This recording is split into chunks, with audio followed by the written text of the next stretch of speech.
The summer my husband was ill, when my days consisted of driving a half hour each way to work, and my evenings of driving an hour each way to the hospital, I began to tell myself a story in which our dog and I drove west.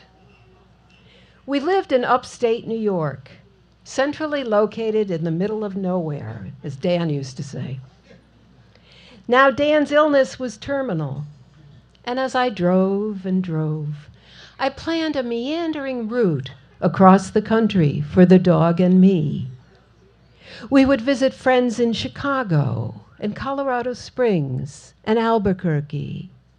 The other nights we would stay in Holiday Inns because they took dogs and they had swimming pools.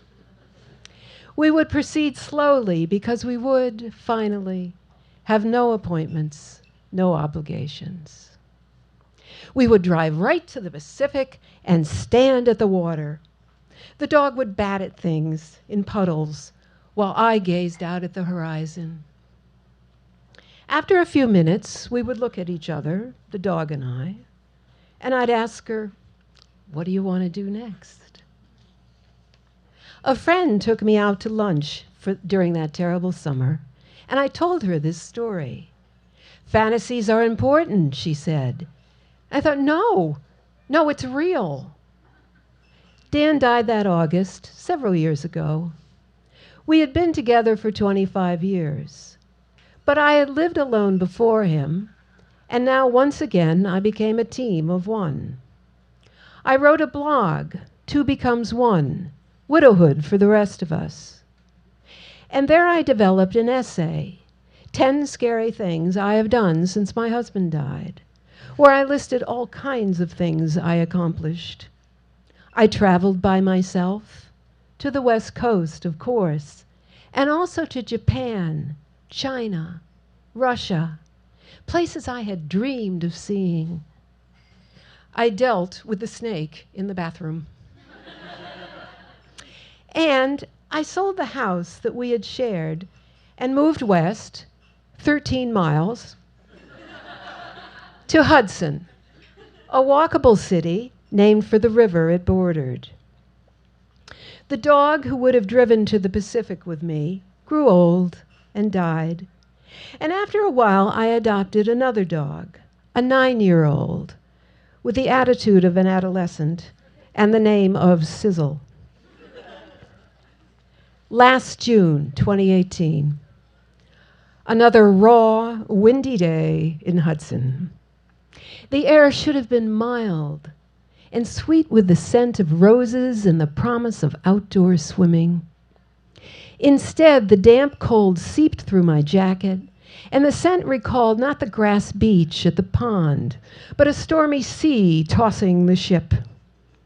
After a brutal winter, a winter so cold and windy that I forgot to go skiing, the spring brought no relief.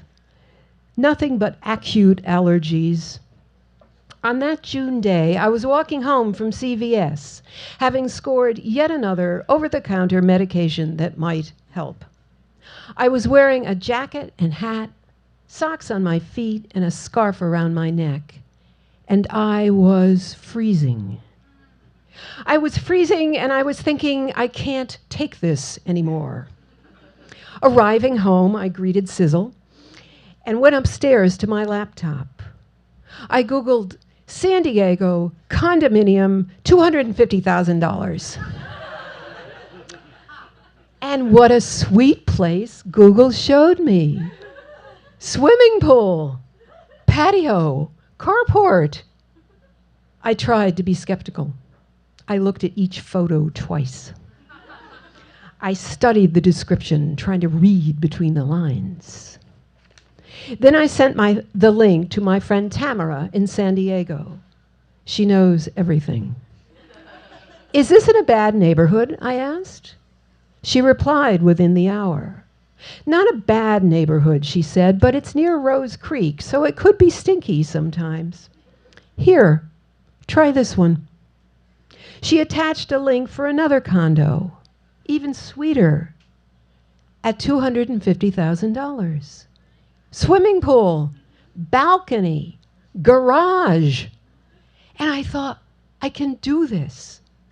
I thought, there's no rule that says I have to suffer this stupid weather. And I thought, I have time for one more adventure. Moving west started when I told myself I couldn't do it. I didn't have enough money. Or my parents were too old to leave. Or I was too old to make such a big move. But moving west had stayed in my head and my heart since I had comforted myself with a story years before. It wasn't a fantasy, it was a dream. In February of this year, Sizzle and I left Hudson in sub-zero temperatures. I had sold my house and bought a condo in San Diego. I had given away 22 cartons of books and 95 t-shirts. We drove west, Sizzle and I, just ahead of 2 winter storms.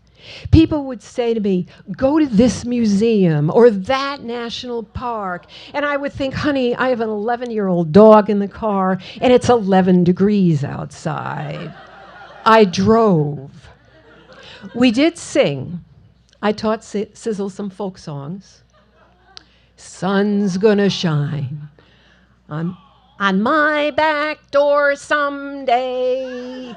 Wind's gonna come, blow my blues away.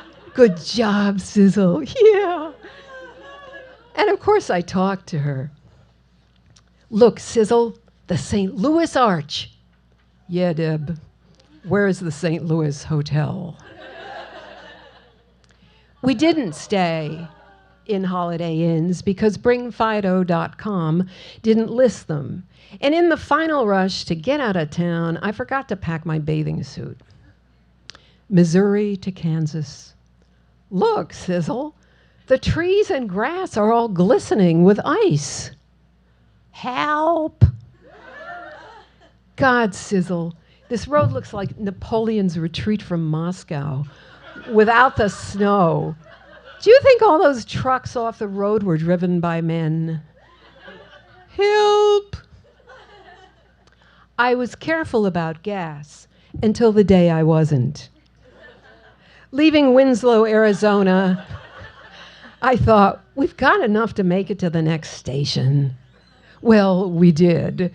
But what I remember of that drive is rocks and dirt and scrub brush and dirt and rocks as I watched those little boxes on the gas gauge disappear, and my terror as the gauge blinked angrily at me, and I still hadn't seen a single human being until, like a mirage, appeared a general store with 2 pumps. No cards, cash and carry. And as I paid the man, I made a weak joke about coasting in on my stupidity. Well, he said, if running out of gas is the worst thing to happen to you, you're all right. We did visit our friends in Chicago and Colorado Springs and Corrales, New Mexico, and also in Boulder and Durango. We didn't drive straight to the Pacific, but to our new home. The furniture wouldn't arrive for 2 weeks, but I put Sizzle's bed on the balcony and she stretched out in the sun. February 15th, still winter, Sizzle insisted that I keep the door open to the balcony, recreating the car, I think. So I wore a fleece jacket, not a bathing suit. I bought a work table, borrowed a chair, and got myself connected. We had done it. Ready to change climates, to live where I had friends but no memories, and ready for one more adventure, these 2 old women packed up and drove west. Another VAMP first-timer, that's Debby Mayer.